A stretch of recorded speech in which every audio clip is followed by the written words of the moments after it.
दोस्तों, अहाना की जिंदगी में जो तूफान आया है वह इतना भयानक है कि उसे संभलना भी मुश्किल हो गया है।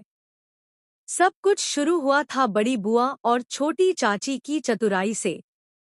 उनका मकसद था अहाना की इज्जत को कम करना और दुर्गा देवी के सामने उसे नीचा दिखाना।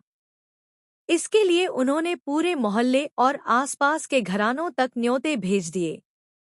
अहाना को शुरू में लगा कि शायद सिर्फ 50 लोग आएंगे, लेकिन जैसे ही हवेली में 100 से अधिक मेहमानों की भीड़ उमड़ी, अहाना और बाकी बहुएं हैरान रह गईं। चेहरे पर चिंता और घबराहट साफ झलक रही थी। इतने लोगों के खाने की व्यवस्था करना मुश्किल था। इस बीच बड़ी बहू चारू ने अहाना को और बड़ा झटका दिया। उसने धीरे से बताया कि गिरवी ताई भी इस पूजा में शामिल हो गई है। यह सुनते ही अहाना की धड़कनें तेज हो गईं, क्योंकि वही गिरवी ताई थी जिनके पास उसने परिवार के कीमती सोने के कंगन गिरवी रखे थे। डर के बावजूद अहाना ने घूंघट में रहकर खुद को छुपाया और पूजा में लग गई। जब दुर्गा देवी ने देखा कि इतनी बड़ी संख्या में लोग कहाँ से आए हैं, तो उन्होंने अहाना से सवाल किया। अहाना ने साफ साफ बताया कि न्योते उसने नहीं, बल्कि बड़ी बुआ और छोटी चाची ने भेजे थे। दुर्गा देवी ने तुरंत समझ लिया कि यह पूरा खेल ठाकुर परिवार की चाल है। फिर क्या था, दुर्गा देवी ने अहाना और तीनों बहुओं के साथ मिलकर भोग बनाने की तैयारी शुरू कर दी। बड़ी बुआ का पूरा प्लान फेल हो गया, क्योंकि दुर्गा देवी और बहुओं ने मिलकर इतनी कुशलता से खाना तैयार कर दिया कि सभी मेहमान खुश हो गए।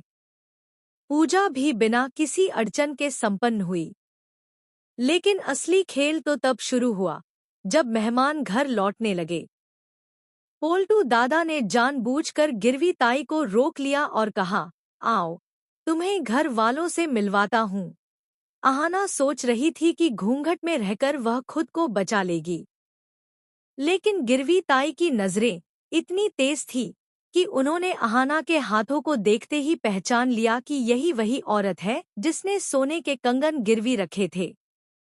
अहाना डर गई और हाथ जोड़कर प्रार्थना करने लगी, प्लीज अभी किसी को मत बताइए।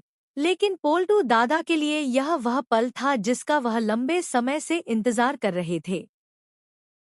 उन्होंने पूरे घर को इकट्ठा किया और सबके सामने घोषणा कर दी कि अहाना ने खानदानी सोने के कंगन गिरवी रख दिए थे और उन्हीं पैसों से यह पूजा करवाई है। हवेली में सन्नाटा छा गया। सबकी निगाहें अहाना पर टिक गईं। दुर्गा देवी का गुस्सा बढ़ने लगा और उन्होंने अहाना से पूछा कि यह सच है या झूठ। कांपती हुई आवाज में अहाना ने कबूल कर लिया कि यह सच है। दुर्गा देवी का गुस्सा इतना बढ़ गया कि उन्होंने बिना देर किए अहाना को जोरदार थप्पड़ मार दिया। पूरा घर दंग रह गया।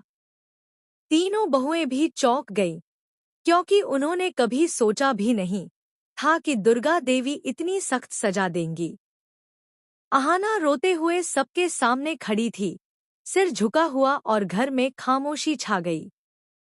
पोल्टू दादा के चेहरे पर जीत की मुस्कान थी। बड़ी बुआ और छोटी चाची अपनी चाल कामयाब होते देख संतुष्ट थी। लेकिन अब सबसे बड़ा सवाल यही था, क्या दुर्गा देवी अहाना को माफ करेंगी और घर में रहने देंगी, या अपनी इज्जत और खानदानी मर्यादा को बचाने के लिए उसे घर से निकाल देंगी? और क्या अहाना इस मुसीबत से बाहर निकल पाएगी, या उसकी पूरी जिंदगी बर्बाद हो जाएगी? आने वाले एपिसोड में यही सबसे बड़ा ट्विस्ट होगा। अहाना की संघर्षपूर्ण कहानी अब नए मोड़ पर है, और दर्शक यह देखने के लिए उत्साहित हैं कि आखिरकार उसके भाग्य का फैसला